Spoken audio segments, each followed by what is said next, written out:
Listen, I'm going to make it really simple. I would request both of you to share your thoughts of the framework I've said, luxury in the world, redefining luxury, and then luxury in the Indian context, what you're doing with your brand, your product, and tell us a little bit about your consumers.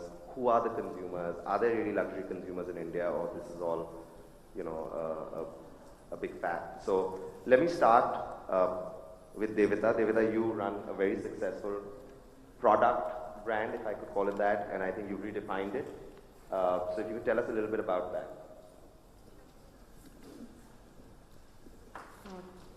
Thank you for having me on this panel. It makes me feel like my brand has done something right.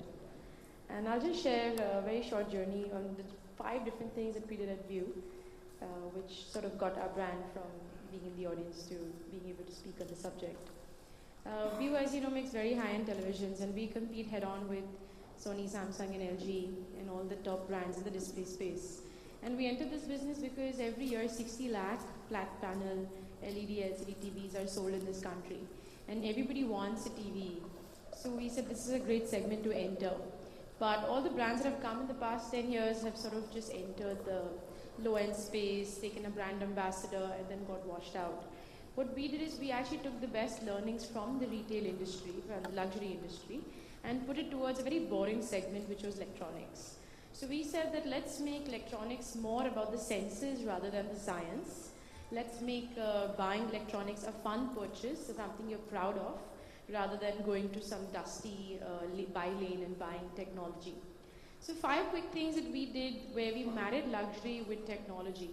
The first one is that we built our own very high-end stores. So we took Pinakin, who's the country's foremost interior designer, built this first-class lounge stores, which we have in Orbit, Select City Walk, Phoenix, etc. Nobody, not even Apple, has stores that fancy for electronics. And then we had an owner's club card with it, where we pamper our customers with things like a technology concierge, which is an idea that I got from people like Jean-Claude Begin here. The second thing that we did was we allowed people to customize it, because for the idea of male luxury is more about showing off how intelligent your product is rather than just pure aesthetics. And so we have an app where a customer can completely customize the inside and outside, a PC inside or Mac inside of the TV. But then we also felt that the women are very important, and you know, the TV is going to be in the house and they're going to decide what they're going to put on their walls. And so we tied up with ace fashion designer Tarun Tahilyani, and he and Swarovski custom made a TV for us, which was priced at 6 lakh rupees when the base product was about 1.5. And that was the real luxury value. We did that for our Delhi store launch, and with fantastic reception for that product.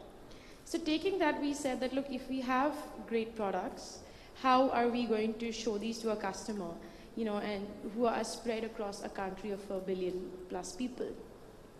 So we did the only and first trunk show for a technology brand at the Four Seasons just before Diwali, where people could come in, interact with the products, their children could interact with the products. And you know, luxury was about bringing that experience. Lastly, you've got fantastic products, you have the great retail. Where do you get the customers from? The truth is that as an industry at luxury, we all have to think as one and trying to get a pie out of the consumer's pocket rather than compete with each other. And so co-branding always makes sense for us. Could I just ask you who your consumers are? Yeah, so my consumers are, we've sold over 1 lakh high-end TVs. And high-end is, what is the price? High-end, we start from 15,000 to 9 lakhs for a base TV.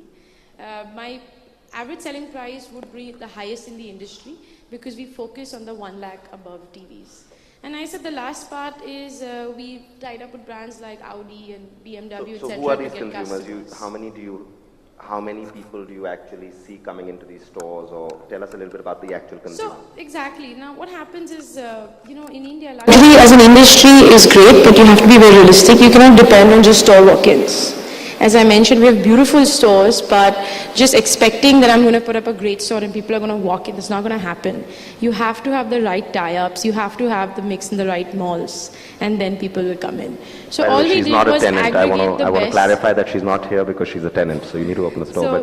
So, just to wrap up what I said, that you know, we've taken the best of the industry of luxury and put it in a boring sector and made it fun. So I think the interesting takeaway from what you said is that you've done everything that you could, what's in your control with the product, the price, the design, the store, the experience. I'm going to turn to you, Dharmendra, and ask you, because I think what you have taken on from one extreme to the other is service. Service in a very difficult market.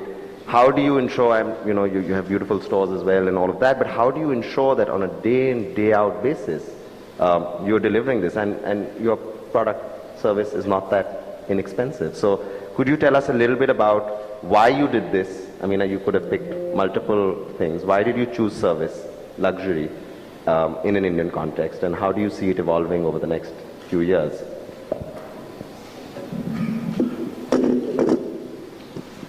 Hello everyone, my name is Dharmendra Manwani. So Anupam shows us a beautiful film and then also tells us that there are only 2 panelists, right? And then asks us to give our thoughts on, thank you, you're here. Oh my God. Sorry. Please welcome Pradeep here. Hi Pradeep. Yeah. Come. So I was about to, and then he's asking those difficult questions, which I don't think anybody has, at least I don't have answers of.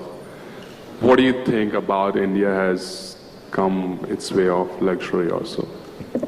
He was not giving us a luxury of running away from here.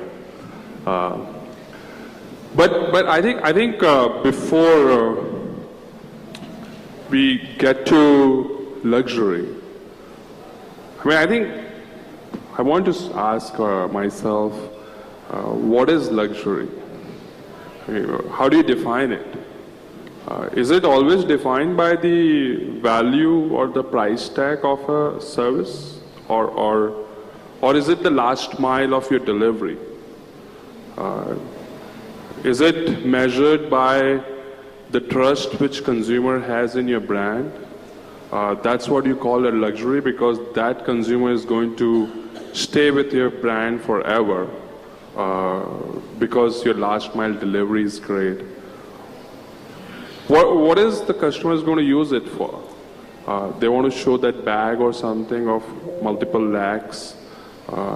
Does that define luxury, or it gives them accessibility of something which they always wanted to, at their convenience of pricing, at their convenience of what customization they wanted, or it's the luxury of their terms, I call it. The way I see luxury is, as I define, it's meeting consumers' expectation and exceeding that. That's what for me is the last mile delivery in service industry, and for us that's what we define it as luxury. Is India ready for that? I will say, is the ecosystem or the employees or the team or the value system of our organization is ready for that? I think that we have to ask our team and ask them a question: how far you can go to exceed the expectation of your customer during the last mile. That's how we define luxury for ourselves in a service industry. So if I had to quantify it, global selective best techniques at convenience, at a very, very affordable, luxurious pricing, like what you can stretch to and gain it, and consistency of delivery of that.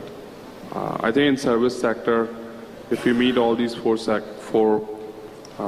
pillars, I think we're giving a good experience, and I think that convenience is luxury for our consumers.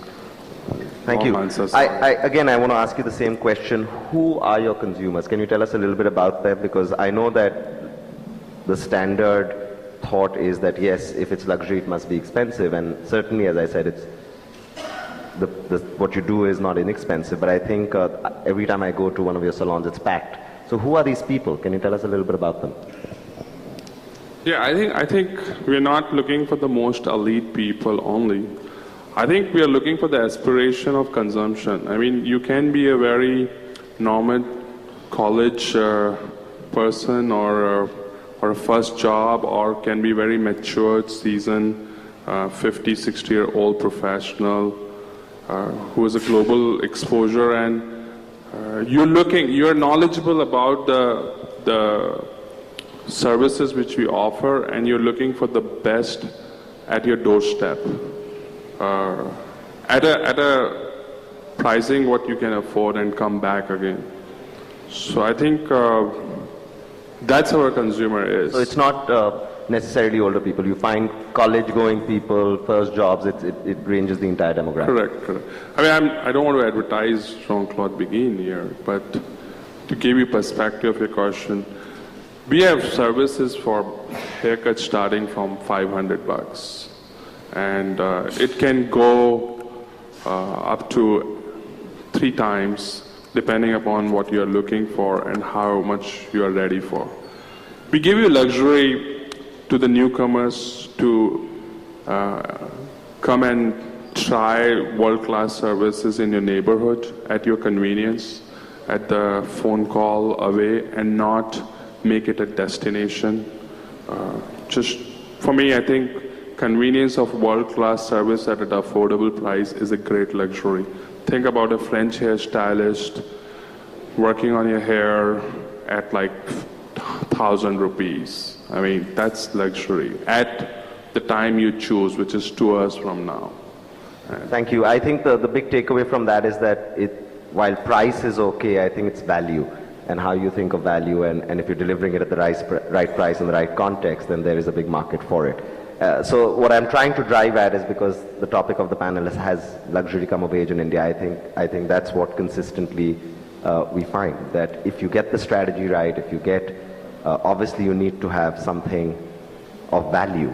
I'm going to bring in my third panelist, Pradeep. We've been talking about luxury in the world. You missed the first part, so just to give you a quick update, and how luxury is being redefined in the world and in the Indian context. So I'm going to ask a very specific question in the interest of time.